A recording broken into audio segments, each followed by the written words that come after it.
Good day and welcome to Big Bad Tech. I'm your instructor Jim Pytel, and today's topic of discussion is prototyping boards. Our objective is to take a close look at a common circuit building environment utilized in lab settings known as the prototyping board. This lecture operates under the presumption the viewer has more than a passing familiarity with series and parallel arrangements of resistors and the ohmmeter function on the DMM. If you haven't watched these lectures yet, or only dimly recall their contents, please take the time to do so now. The prototyping board, commonly called a protoboard or a breadboard, is a reusable, solderless circuit building environment that necessitates no soldering to connect components. Components plug into holes in the protoboard and can be moved and removed as you see fit. The connections are temporary in nature and are commonly used in laboratory and development environments to analyze circuits and test functionality prior to committing to a final layout. If you are enrolled in a basic electronics class with an associated hardware lab, this is the battlefield on which most of your battles will be fought. It makes sense then to familiarize oneself with the terrain of this battlefield to take tactical advantage of it. One need look no further than Thermopylae, in which, if we are to lend credence to the movie 300, a handful of handsome bare-chested Spartans held back an army of deviant and deformed Persians strictly because they employed the terrain to their advantage, at least temporarily. It is this historical event that has inspired my lifelong distrust of goat herders. For the purposes of today's lecture, we'll be making use of the Twin Industries TW-E41-1060 protoboard. This in no way is meant to be neither an exhaustive review of this board nor an endorsement of this particular manufacturer or model. I only wish to use this board as a representative example of what you may encounter in the field. Not all protoboards look this way, nor are they configured in this exact same fashion. Do not think by passively watching this lecture you will absorb its contents. This lecture is meant to be a hands-on exercise. Get yourself an ohmmeter and a protoboard and follow along. A protoboard is a perforated block of insulating plastic with numerous conductive clips under the perforations. The conductive clips are called tie points, contact points, or nodes. If the insulating plastic exterior is transparent, or if you ripped a section off the board and looked at the back, as I've done here, you could clearly see where the pooled connections exist. Problem is we can't, so we've got to use an ohmmeter to perform a continuity test at various points on our board in order to draw conclusions on how it is constructed and how to best and most efficiently utilize it to take tactical advantage when constructing a circuit and making observations. Before we do so, let's do a quick once-over of the board's exterior before we probe its depths. Up top, this protoboard features a row of binding posts. The binding posts allow banana jacks from power supplies to be plugged into them. A wire can then be inserted into a hole or wrapped around the metal post and clamped to the screw-down portion of the binding post.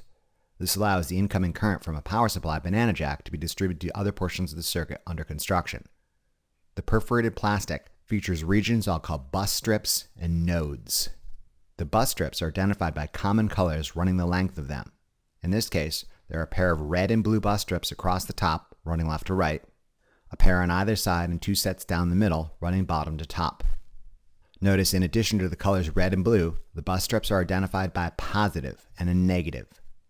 Ordinarily, connections marked positive are reserved for the positive terminal of the voltage source, and connections marked negative are reserved for the negative terminal of the voltage source. This purposeful labeling, however, does not stop you from connecting the positive terminal of a voltage source to the bus strip marked with a negative, nor does it stop you from connecting the negative terminal of a voltage source to the bus strip marked with a positive. You can wear a hat on your foot, but that is not its intended purpose. Long story short, use the bus strips what they're intended for, the distribution of positive and negative voltage to the rest of your circuit. The three sections, left, middle, and right, between the bus strips are collections of nodes, divided down the center by a ditch. Individual perforations within the board are identified by numerical rows, running left to right, and alphabetical columns running up and down. For example, in the leftmost section, the top leftmost perforation is 1A. The one immediately to the right is 1B. The one immediately below is 2A. If we jump across the ditch in the same row, we find point 1F. Are any of these holes connected by the connective clips underneath, or are they connected in any other way, shape, or form to the binding posts or bus strips to each other? I don't know. I suppose we could rip the board apart and look at it, but I suggest a far more elegant and simple manner. Perhaps we can use an ohmmeter. Something with a high or infinite resistance is an open or not connected. Something with low or 0 ohms of resistance is connected. Are the binding posts on this board connected to any of the bus strips? A quick check with the ohmmeter demonstrates that all combinations of binding posts and bus strips, both red and blue, indicate no connection with each other. What about the holes inside a particular bus strip? Are they connected to each other? The ohmmeter for any combination of holes inside a particular bus strip say yes, they are connected. What about the red and blue bus strips? Are they connected to each other? All combinations of red and blue bus strips indicate no connection. What we've learned is this: binding posts are isolated from each other and the individual bus strips. We've also learned that the red and blue bus strips are isolated from each other. Finally, we've learned that all points within a particular colored bus strip are connected to one another. We can draw a map of 4 isolated binding posts with a pair of red and blue bus strips running left to right immediately below them, and 4 pairs of red and blue bus strips running top to bottom. Now that we've got an idea how the bus strips and binding posts are related to each other, let's make some modifications by including some external connections. What if I tied a wire from a binding post to a bus strip? The ohmmeter now says yes, that particular binding post is now connected to all combinations of holes inside this particular bus strip. That's the point of the bus strips. They're handy points of distribution running along the top, 1 on either side, and if that's not enough, 2 down the middle. Customarily, one uses the bus strips not for individual components, but rather for the distribution of supply positive and negative voltage connections to various parts of the board. Using additional jumper wires, all red bus strips could be connected to the binding post connected to the positive terminal of the voltage source. Similarly, all blue bus strips could be connected to the binding post connected to the negative terminal of the voltage source. Now every collection of nodes in each of the 3 sections of the protoboard has ready access to the positive and negative connections to the voltage source without the necessity of excessively long lengths of wire. If you're getting scared, don't worry, your first circuits will be very simple and may not necessitate this level of organization. This being said, I do want you to start thinking like this up front and get into good habits now. As your circuits grow in size and complexity, you'll appreciate neatness and accessibility. Let's now take a look at the nodes that define the bulk of the protoboard. This is where components are typically mounted. Connected components in a circuit necessitate a point of common connection. Our job is to determine where these points of common connection exist. Let's look at the 5 points in row 1A through E. The ohmmeter for every possible combination of these 5 points in the same row tells us they're all connected. This is our first node, or point of common connection. What about these set of 5 points in the same row across the ditch, 1F through J? A similar check for every single possible combination of these 5 points defining 1F through J reveals they are all connected to each other. Are any of the points in 1A through E connected to 1F through J across the ditch? The ohmmeter says no. 1A through E and 1F through J can be considered their own isolated nodes. Finally, consider connections between the rows. What about 2A through E? Are any of these points connected to the row above it, 1A through E? The ohmmeter says no. 1A through E and 2A through E can also be considered their own isolated nodes, as can 1F through J and 2F through J.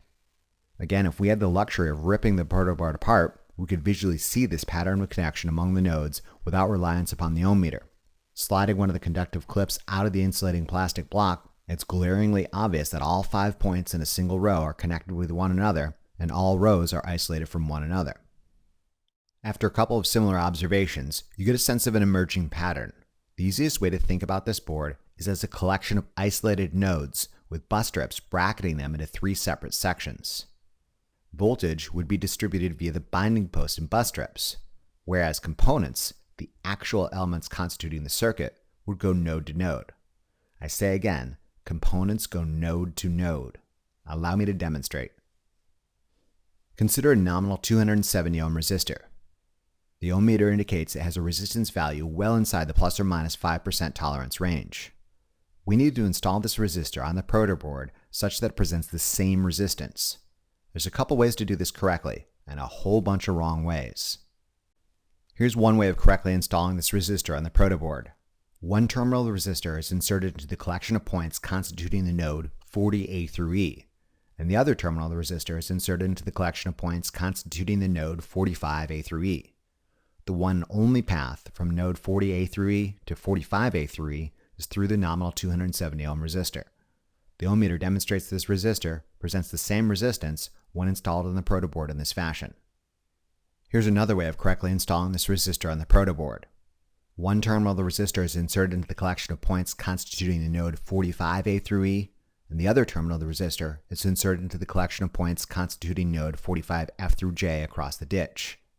The one and only path from node 45A through E to 45F through J is through the nominal 270 ohm resistor.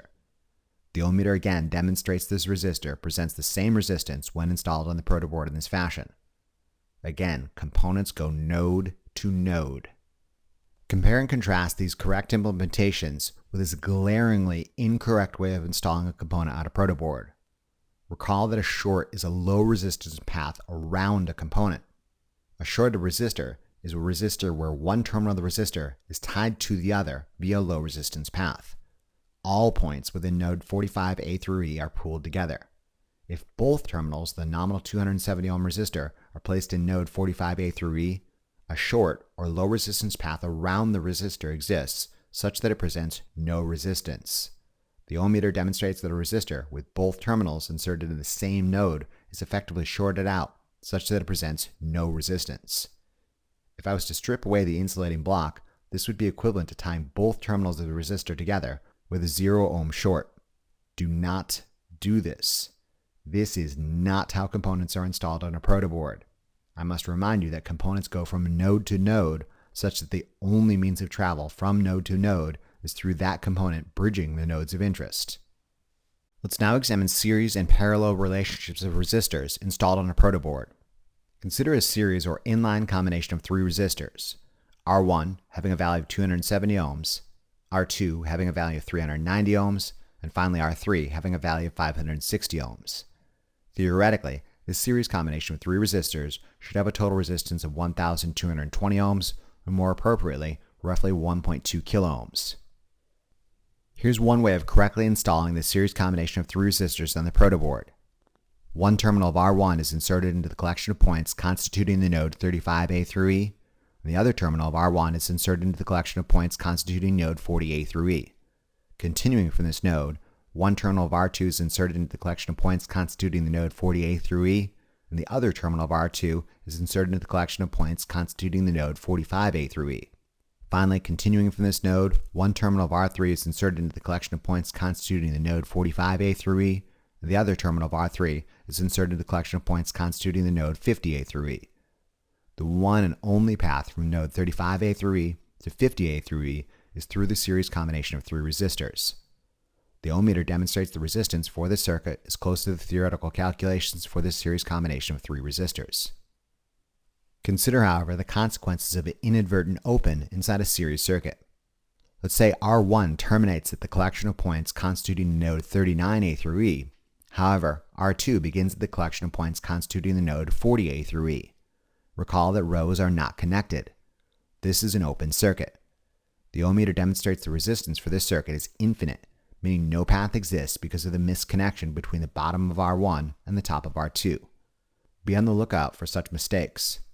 Although R1 and R2 may be separated by fractions of a millimeter, they may as well be a mile apart because no conductive path exists between these rows. Here's another way of correctly installing a series combination of three resistors on a protoboard. One terminal of R1 is inserted into the collection of points constituting the node 35A through E in the first section, and the other terminal of R1 is inserted into the collection of points constituting the node 35F through J, bridging the ditch. Continuing from this node, one terminal of R2 is inserted into the collection of points constituting the node 35F through J, and the other terminal of R2 is inserted into the collection of points constituting the node 35A through E in the middle section, bridging the bus strips. Finally, continuing from this node, one terminal of R3 is inserted into the collection of points constituting the node 35A through E, and the other terminal of R3 is inserted into the collection of points constituting the node 35F through J, bridging the middle ditch.